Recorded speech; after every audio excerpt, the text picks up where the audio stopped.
here in the octagon with someone. I don't know what's going to happen. I don't know what's going to happen after the fight. It doesn't really matter to me one way or the other, obviously. Every guy I've beat, I've had a pretty solid relationship with.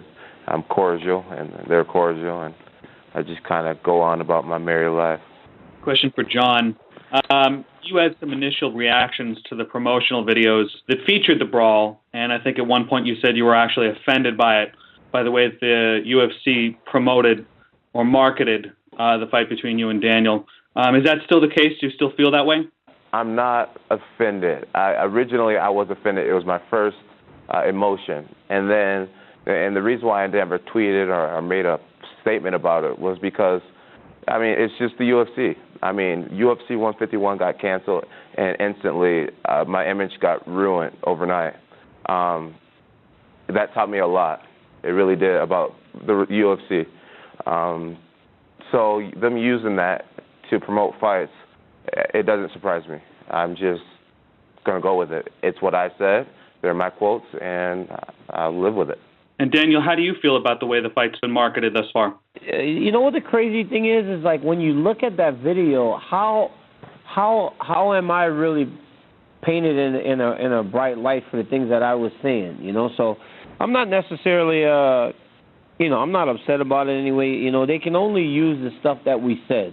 If I didn't say it or if I didn't do it, they couldn't use it. So it doesn't really matter. I guess it's stuff that I said, it's stuff that I did. So, when you do things, obviously there's a consequence to every action, and my action was being petty, and they used it. And you know what, man? It's got people excited. People want to watch us fight, and that's a big deal. Do you guys allow the thought in your head, what happens if you lose? I have not even thought about that for a second, bud. I won't accept that as my reality. I haven't thought about that. You prepare for being in the fight in worst case scenarios. In the course of your training, that would be fair.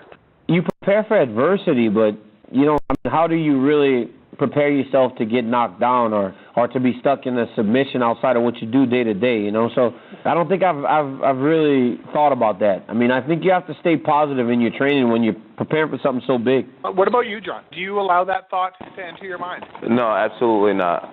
Absolutely not. I focus on victory and everything that I do. Most agree that if Cormier managed to close the distance, he had a fair chance to win. But the thing is, Daniel, for his wrestling, has fought guys are pretty slow, and he hasn't fought the type of fighter that Jones is, with his range and crafty combinations in striking, and therefore Jones entered the fight as a heavy favorite. What do you guys think about that assessment? There's no one way for anyone to win a fight. I think people are kind of getting they're getting kind of like very narrow-minded in terms of how this fight can play out, how one guy has to win or one guy has to win. There is no set way in how I have to win this fight. If I don't secure takedowns, that doesn't mean that I cannot win this fight. So I think we need to look at it in a little broader, instead of being so narrow-minded. I love the fact that people assume that if Daniel takes me down, he wins the fight. I love how people assume that he needs to get close to me, and then I'm suddenly at some type of disadvantage.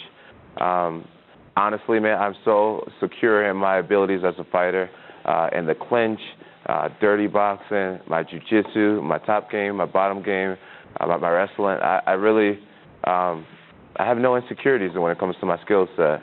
So, Rashad Evans, he was like, to beat Jon, you got to get in his chest. I'm like, okay. With me knowing that, you think I'm not preparing anything close range, anything from the bottom, anything. I just find it very fascinating, the whole thing very fascinating. Jon, when you separated yourself from the emotion of the situation following the brawl, the ESPN stuff, all the stuff that was said with a hot mic on, Did you ever have a moment where you thought to yourself, man, this is going to make a hell of a promotional reel? I didn't know that it would be a good promotional piece. I thought to myself, wow, I can't believe they used that. But at the same time, I was like, dude, the fans are going to eat this up. They're going to love it.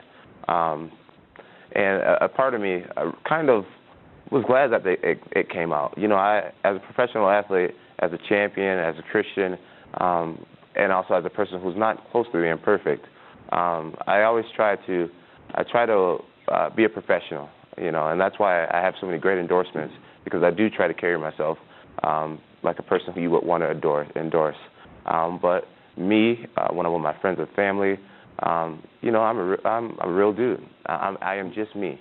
And for me to tell Daniel I would kill him, for me to swear, I made a conscious effort not to swear in an interview for my whole career, just because I want to have a clean image and I want to be endorsed by the companies I'm endorsed by now. And so for that hot mic to come out and for people to see that side of me, it was kind of a relief, because it's like, I am a Christian, and I do try to carry my image in a certain light, because I think it's important for the people I inspire and for endorsements. But at the same time, this is who I am. I will swear. I will tell a guy who told me he would spit in my face that I'd kill him. I would, call him the names I called him. So it was a hit in a way, a bad hit in a way, but also relieving for people to see, whoa, Jones actually has a little bit of ratchetness in him, and they finally got to see that. What do you like about your opponent most as a fighter? First off, I like his, I like a lot of his abilities. I like his creativeness inside of the octagon, confidence in himself, and anytime a person wins as many fights as he has in a row, they deserve a level of respect. And at the level that he's won, it's hard not to almost admire that to a degree. But, yeah, there's a number of things that I like about him inside of the cage. I wouldn't necessarily say that there's anything I like about him. I do respect that he's able to use his frame so successfully, being a short guy and a thicker guy, and not, when you look at him, his body type doesn't scream athlete, but he's been able to do some amazing things, both in the sport of wrestling and in his MMA career. I think he can be somewhat of an inspiration for people who are built like him. It proves that you can do great things. It just a matter of your mindset and how you use your body. You have embraced the role of the villain, to paraphrase what you were saying. And when did you start embracing it? Because you've been really resistant on that in the past.